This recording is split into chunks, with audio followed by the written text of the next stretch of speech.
All right, guys. So the action has begun. Now, I spent some few minutes trying to think of the smartest way to go about this, given the fact that I don't know anything about what I'm doing. I don't have any experience in carpentry or anything, and I'm not really being coached by any professional. So the first thing I decided to ensure I get right is to ensure that my measurements are really consistent and also to avoid stress as much as possible without compromising on quality. So I decided that, okay, well, let me try and avoid the need to cut things as much as I can. So for starters, sorry, I measured the small meshed fencing and compared the measurements with the bigger fenced the bigger meshed fencing, sorry. And I wanted to do this to ensure that I save myself the trouble of having to cut as much as possible, especially if it's not that necessary.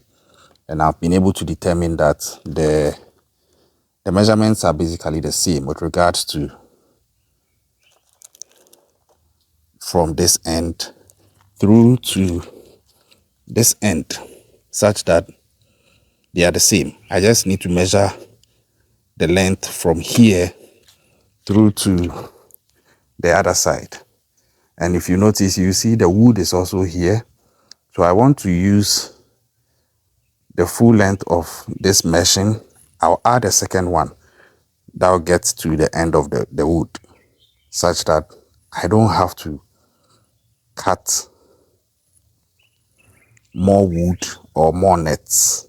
The only thing I would cut is to draw this mesh from here through to the end of this wood, and I'll cut at that end and then add more of this mesh through to the end of this wood and cut. This would mean that I'm getting a larger cage, which is a plus for me.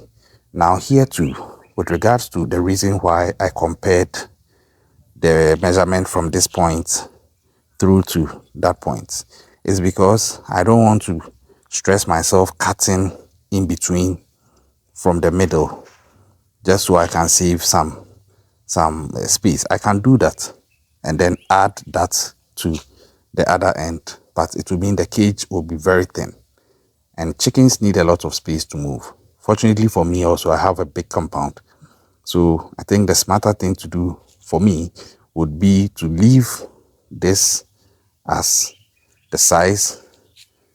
So this will determine the width. Yeah, naturally it's going to determine the width. I'm not going to cut it. It's already in tune with the width of the small meshed fencing. So I'll leave it at that, and then that will determine the width. So I'm just going to get the second piece of wood. Maybe you'll appreciate it when I'm done. And then I'm adding that second piece of wood here. I'm sure you are beginning to see how it's going to look like. So this is the base. This is the base. I hope you get it. So now my work is getting a bit simpler. All I have to do is nail the meshings to this and then nail them through all the way to here. That gives me the base. Then I'll start building the skeleton from there. And gradually, things will start taking shape. I believe that when you start to try to do things yourself, your mind begins to work better because you begin to think deeper on things you probably might not even have ever bothered to think about. So the work is ongoing. I'm going to get the nails, but I'm also going to ensure that the length of the wood is the same, so that if it turns out that one is a bit longer than the other, I did the measurement though. I think they are one is longer than the other by just about maybe 2 or 3 inches. I want it also very nice when it's completed, so I'll trim that bit off with my wooden saw so that everything comes together nicely. So yeah, like I said, It's still a work in progress, but it's taking shape. All right. So if you are watching this, just try doing things yourself. Like I said, I got the confidence to do this after watching Watara Farms. Shout out to Watara Farms if you ever get to see this. I'll actually tag you in the video. I hope you get to watch it. But and then, I would also have to put in some frames here, a bit of I'll put in one here, maybe at least two in the middle, so it will strengthen the cage. Other than that, there will be a lot of pressure in between when the weight of the animals start settling on it, and we don't want that to happen. So I'll put some of the wood in between so that, let me go back a bit so you appreciate it.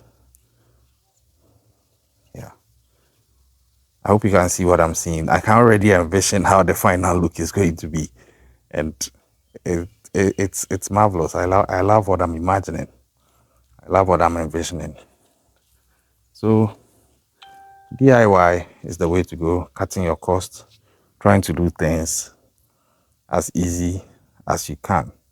It may not be like that of a professional, but it gets the work done. And the beautiful thing about chickens is they don't really need luxury to survive. Yeah, they just need a place that is safe, secure, well ventilated, spacious, and they are good to go. The rest is about food, care, water, and medication.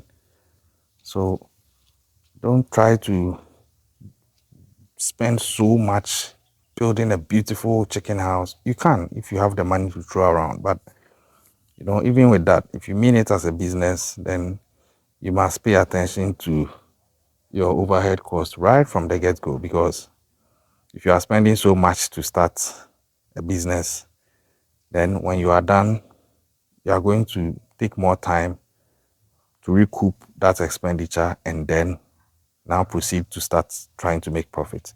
And I don't think that is something that you should just throw yourself into if you have the alternative of doing some of the things yourself to cut down on your expenditure. That way, you start making profit faster. You see one of the chickens there. I'm sure it came to check on its house, and it's seen that the foundation is being laid. Yeah. And I'm optimistic about this. Honestly, I was a bit unsure when I was processing how it's going to start. But like I said, when you start to try to do things yourself, you start to think beyond your regular scope of thinking. And then you start to find solutions. You can do this too. Subscribe if you are yet to do so. Turn on the post notifications, and I'll catch you on the next one.